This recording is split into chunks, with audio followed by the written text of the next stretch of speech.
NAPA know-how. You don't have to know fancy terms like ceramic, metallic, and calipers to know that this sound isn't a good thing. And now at most NAPA Auto Parts stores and NAPA Auto Care centers, you'll get a $75 prepaid Visa card when you spend $250 on brakes. Do it yourself or have it done for you and save $75. That's NAPA know-how. NAPA know-how. At participating NAPA Auto Parts stores and NAPA Auto Care centers. Exclusions apply. Offer ends 5/31/19.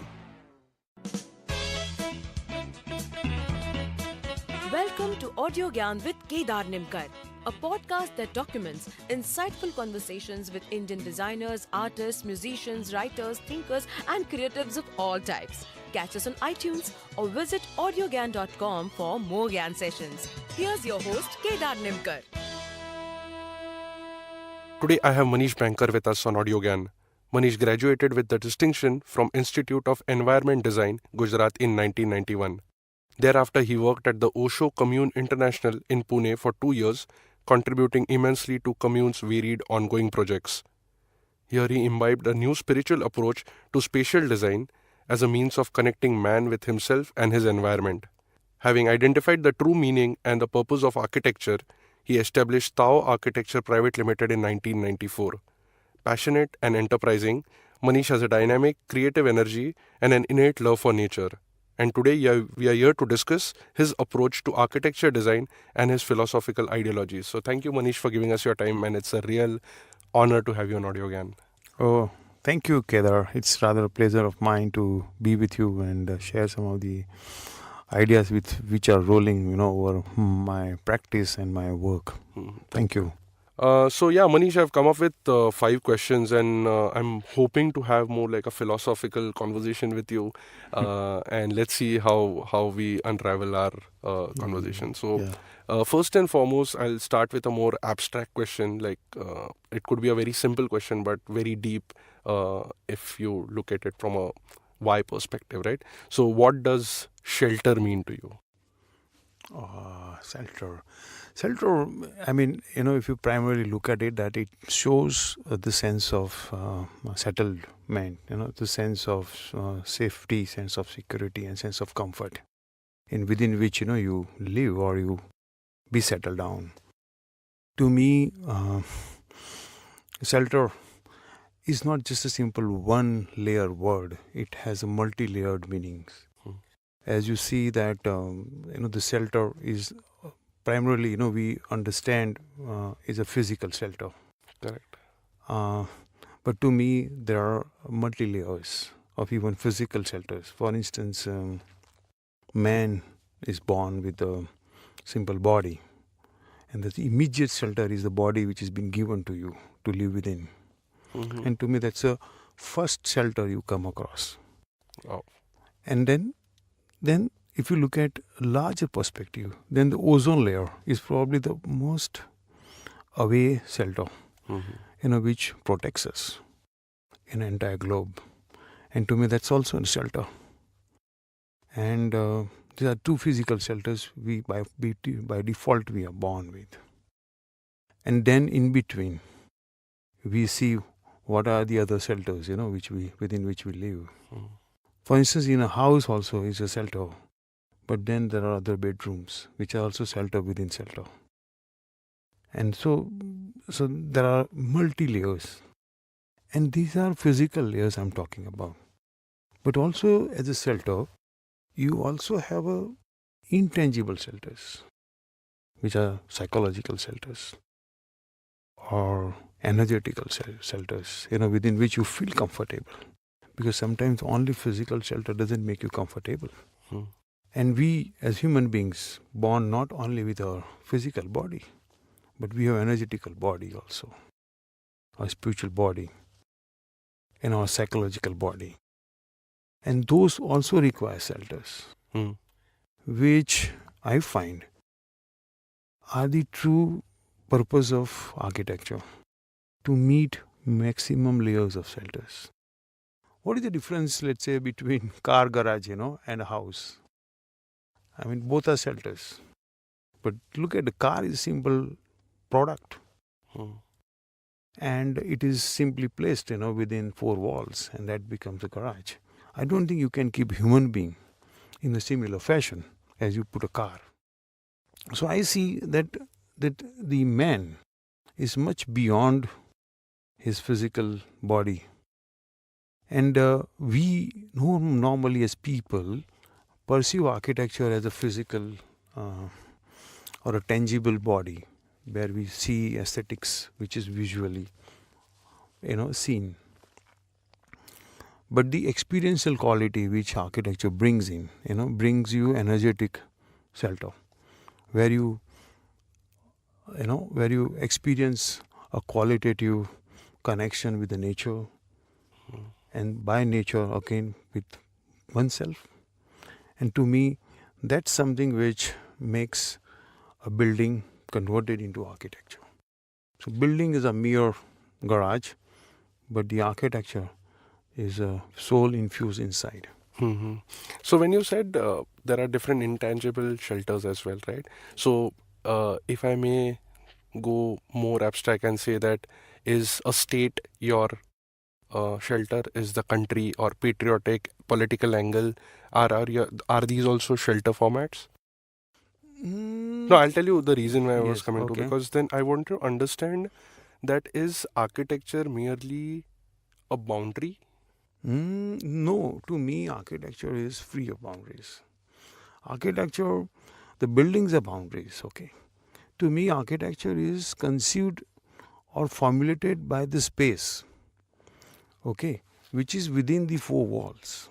So if you look at the true sense of architecture, architecture is not the walls or the roofs or the floor. To me architecture is generated as a gap or a space between or the among those walls and roofs, and that's space. And the space is one which human being is looking for. I mean, otherwise how can we live in a house without windows and doors? Tell me. I mean, so we generate walls to formulate that space within, and then that's a true architecture. So your focus generally is gone to the visual aspect, the tangible aspect of either walls and roofs. But those are not the architecture. Those are devices which generates a gap among those walls within which human being lives. And that's the true architecture. That's a space, and which is boundaryless. See, the space is there all around. But to live, you have to create a wall and to formulate a space. Just to distinguish between what is outside and what is inside. Yes, even outside also is a space, right? Right? But then inside also you can create a space. But then inside is something which makes you comfortable within that shelter. So what you're generating is shelter. But shelter is the space within and not those walls and not those roofs. So that forms inside and outside. See, what is inside is the same space as which is outside. But because of those four walls, that space becomes inside.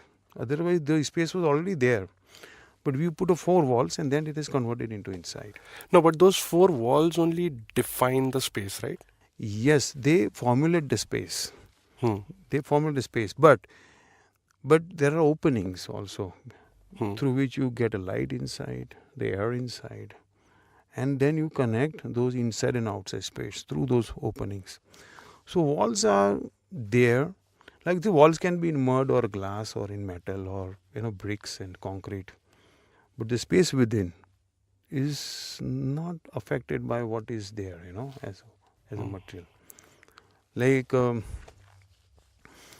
is igloo a shelter? Yes. Like a pot, you take a pot or a glass which is made of either material like glass or metal or clay, but the container is the space within, which has nothing to do with by which material that pot is made of. So igloo, maybe because igloo is suitable for maybe in those Iceland. But we have also igloos like bungas, which is in desert of Rajasthan or a Kutch, which are made of mud. So both serve the same purpose, but the materials are different. But remember, the shelter is the same for people who are living in Iceland or in the desert of Kutch. Interesting. And if I may go more I don't know what domain it will enter into. But then what's the importance, or what according to you is the underlying thread between which connects humans and make these shelters form, right? Like, why do they need architecture? Why do they need shelter? See, to me, whether it is made of any material, as I spoke, that the energetic layer by which man gets connected with the nature. To me, architecture is beyond building. See, when we talk about igloo or bunga or stone, or they are all formulating those walls and roofs, okay? But by formulating those walls and roofs, what you generate inside is a space, and that's what helps you to connect with the nature. And also, the ultimate goal of any man or a human being is to connect with himself. See, that's the whole journey for which everybody is born with. And that's where, that connection has to happen. Apart from living physically comfortable within the house, you also have to see that your energetic body or your personal being is flourished, evolved over the years. And architecture can help. Architecture cannot help just like that, but it can help or support those level of journey where, energetically you meet yourself, you connect yourself with the nature and be one with the existential phenomena which is happening, which we call it either God or a mother nature or whatever you may say. But that's what I see is the deeper layer of architecture, apart from meeting your physical conveniences and comforts. So from my understanding, at least, cave is one example where you really have that solitude. But you have any other instances where some architecture within India, outside India, as per your studies, which has helped man to discover himself or herself? Yes. See, of course, it is a thirst within the man, okay, drives him to meet, those phenomena. And then probably an example. But it's not only architecture influence, but architecture supports that process. So any instances? And yes, like for instance, you go to let's say any temple, especially the sun temple in Modhera in Gujarat, where the sun is captured, on a particular day, that the sun rays falls directly on the deity, and it has a kund in the front, and one man is supposed to basically meditate and sit there inside and feel that energy, and then the whole cosmic energy through the rays of sun hits the center of a temple through particular window. That helps that to realize the cosmic energy and center of being one with the entire space. This is one example. Other is I've traveled to Japan and seen the Church of Light designed by TAO, and you see the way he has cut the concrete to allow sun coming within, or the light coming within the church, and in a shape of cross. And somehow it represents the ultimate energy of a cosmos coming in. And that's something which, when in that particular space, when you're silent, and those temples and churches are designed to rather bring you in that silent mode and be aware. The other incident is my visit to Japan, and I came across a Church of Light designed by TAO, where he has carved a cross within the concrete in a very minimalistic sense, which allows the whole focus going on the light penetrating through the concrete wall in the shape of cross. And to me, when you are sitting in that silent zone of a church within the four walls, where the cross light, cut into the concrete, penetrating, and you're looking at that, somehow makes you realize that there's something which is beyond body, which is beyond, four walls, or which is beyond the physical entity. And there's one more incident I put it across is like when I visited Falling Water House of Frank Lloyd Wright in US, which was my case study when I studied architecture. And somehow I was so touched by the entire organic architecture he has generated, which is probably one of the most famous house in the world. But it's not for its physicality, but the way it is set for man to experience, the magical presence of nature all around, and so beautifully designed. To me, for any architect, it's a treat, but for the people to live in, is something which I'm sure, must have touched the bottom of our essential living as a part of, the entire existence. And that's something which I find, that architecture can go to the ultimate level for people to make and experience, the beauty of being one with the nature.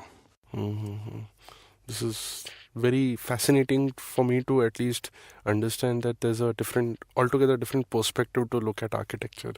So, yeah, and in fact, that leads to a more like a real life practical example, because I met Balkrishna Doshi sir also when I was in Sangat, and I asked him more about Vastu Sharshtra, what it is, and he said that it's the science of nature. Yes. And obviously I didn't have the time or the knowledge or the questions prepared also to ask him further on those lines, but I have a very generic question which I've found in your few online videos as well. And I want to ask you, what is the importance of direction when it comes to building architecture? Example like east versus south facing.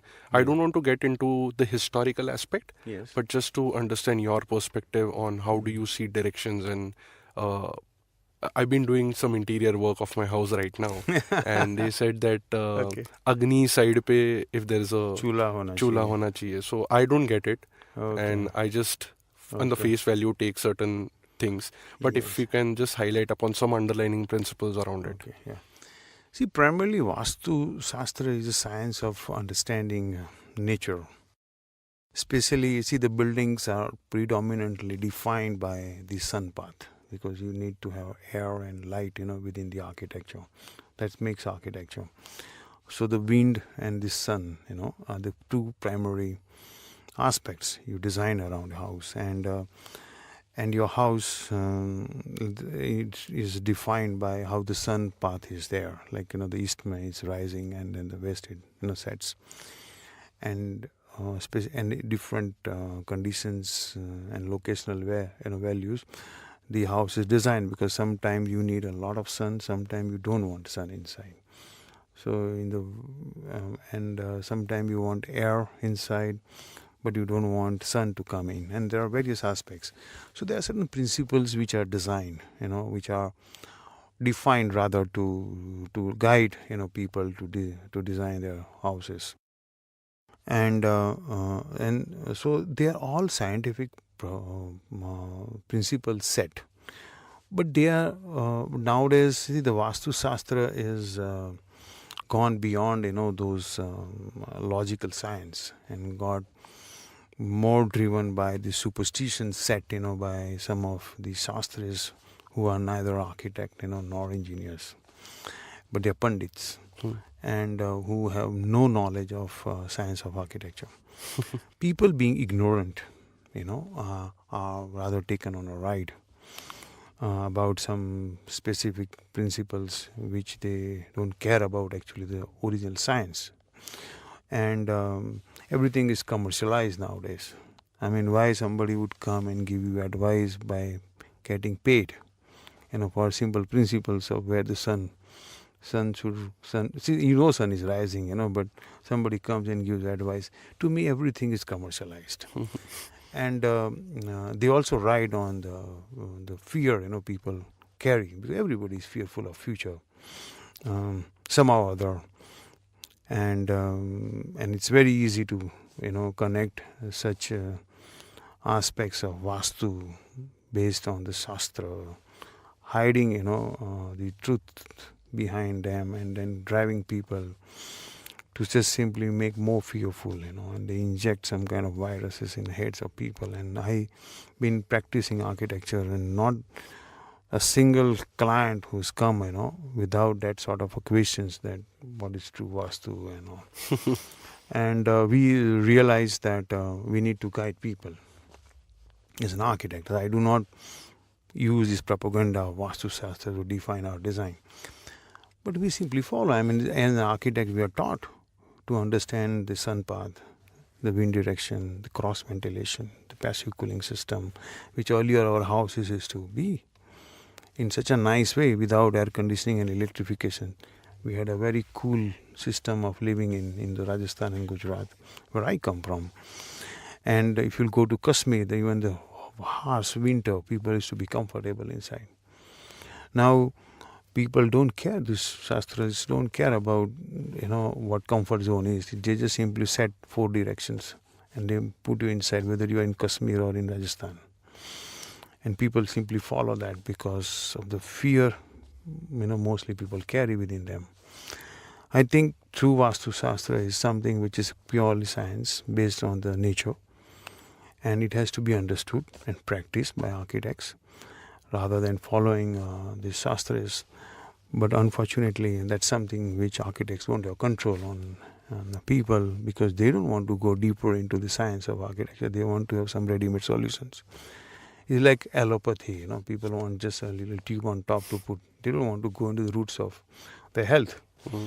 People just want little, tablets to get themselves, okay. So this is how I think the architecture has been driven. Mm-hmm. So directions are important, probably, but that is only when they are followed for the right purpose of following, them, other than superstitiously, following them and putting your kitchen on one particular direction. I think as long as you get a cross ventilation, a good sunlight. Earlier, kitchen used to be on the east because you want sun rays coming inside your house. So when your house, is facing east, your kitchen facing east, then you get a direct sunlight coming in your kitchen. That is to keep your kitchen very hygienic. People used to cook early morning. And that we didn't have that time, the kind of cleaning devices and those, the light properly. There were no electricity also. So these were principles developed. Nowadays you can put exhaust fan, you put an electrical light and still get, the better kitchen. And they set some kind of directions and particular corner to put your, within the kitchen also. Then I've heard that people you to put your chula or your stove in a particular corner. This is going even further extreme, and who cares, what is actually the true nature of Vastu. People hardly care about planting trees, outside the house, but they care about, where the stove should be. Correct. So it's a wrongly driven phenomenon. Obviously, I believe Vastu Shastra can be like a complete, probably a 12-part series or 21-part series with is just documenting all the ideologies there. But nutshell, I tell you that the weightage of intelligence is getting reduced in the superstitious Vastu Shastra followed, right? Yeah. Because you create a set up a belief system and follow that. But the intelligence, the true architecture is something, or the true Vastu Shastra is following the intelligence, following the true principles of science. Correct. And then following. And that's something which is important. Yeah, to document that, I'm saying it will take some time. Yeah. So, Manish, I wanted to ask you last 2 questions. Manish, I wanted to ask you last 2 questions. Like, what are your views? And this is also, I've asked multiple people whom I've interviewed, at least in the architecture space, that at least this is my observation, where cities or places have started looking similar. Like Pune would look like a Belgaum, or say Chandigarh would look like, Ludhiana, or Bombay will look like a New York. Like, right, there are these steel flyovers and glass buildings which are just popping up. And to this, Balkrishna sir obviously gave a beautiful answer. He said that the architects are no longer poets. And it's a beautiful way to put it, obviously. But I wanted to know your perspective as to why this is happening. And if you have traveled more, obviously, then your observations would be different. But this is just my take. So you can... I see that, and yes, especially your question is relevant to the cities, and the cityscape has started looking very monotonous. Because if you look at our cities, especially in India, first of all, they're ignorant about the historical value of the city. We hardly, take care of our heritage structures, which talks and represents our historical evolution of those cities. We cover them very comfortably, with those banners around, and we don't really want to see the true face of our cities, which has been growing for last 200 or 100 years. Another side, everything is getting commercialized in the cities. Each space, even like a small surface on the building, gets utilized by some of the big banners, to commercialize billboards. Or they want to cover it with maximum space. They hardly care about the sun. Or they want to put your glass right at the extreme edge so that you get maximum space utilized inside.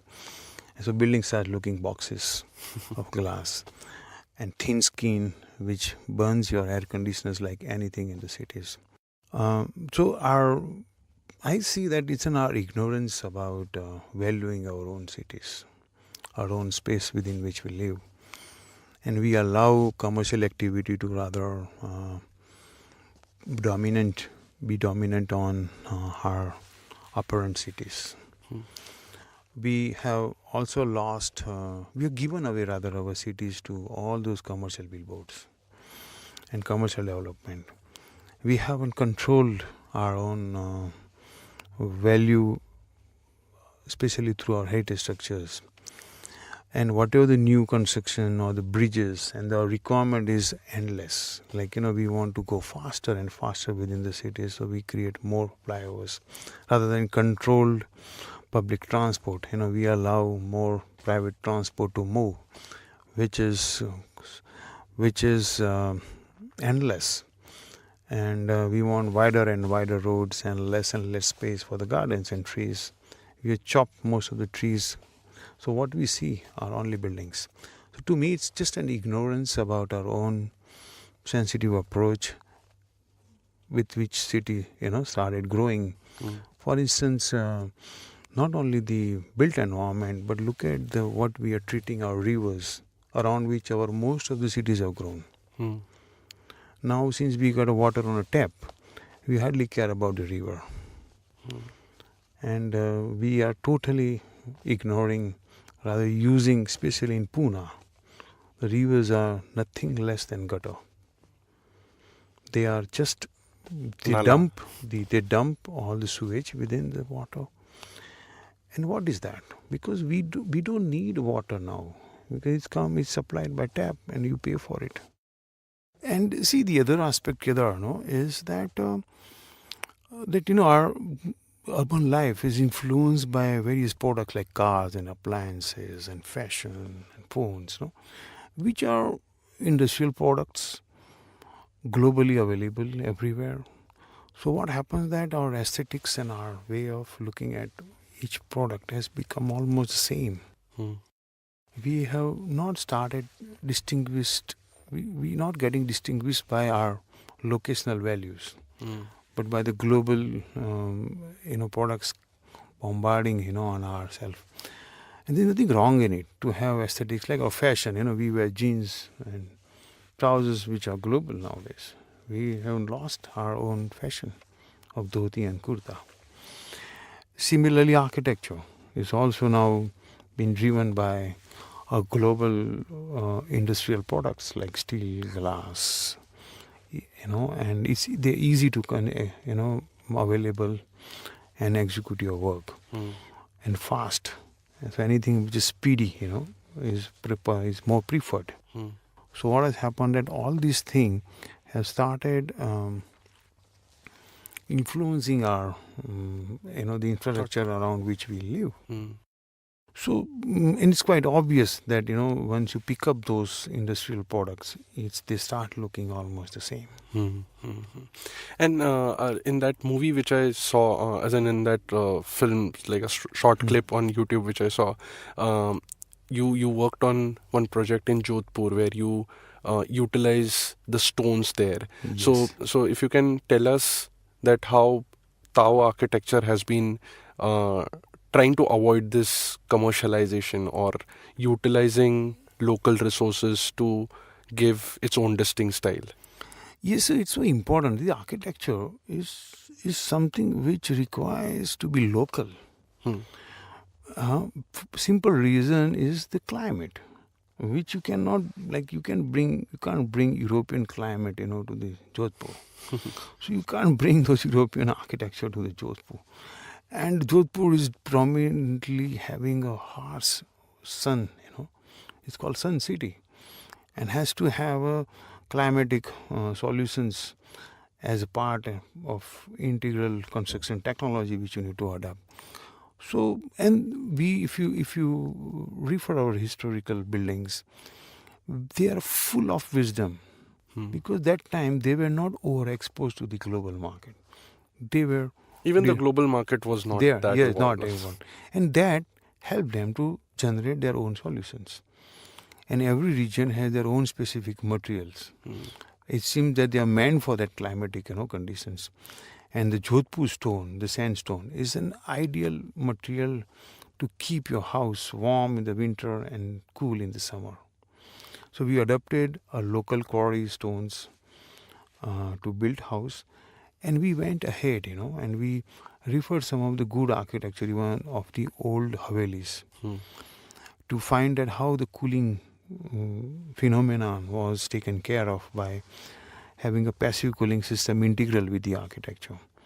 We also studied works of architect Nimish Patel, who has done phenomenal work in his life, to bring those traditional wisdom into the contemporary works of architecture. And then we learned few things and we started adopting.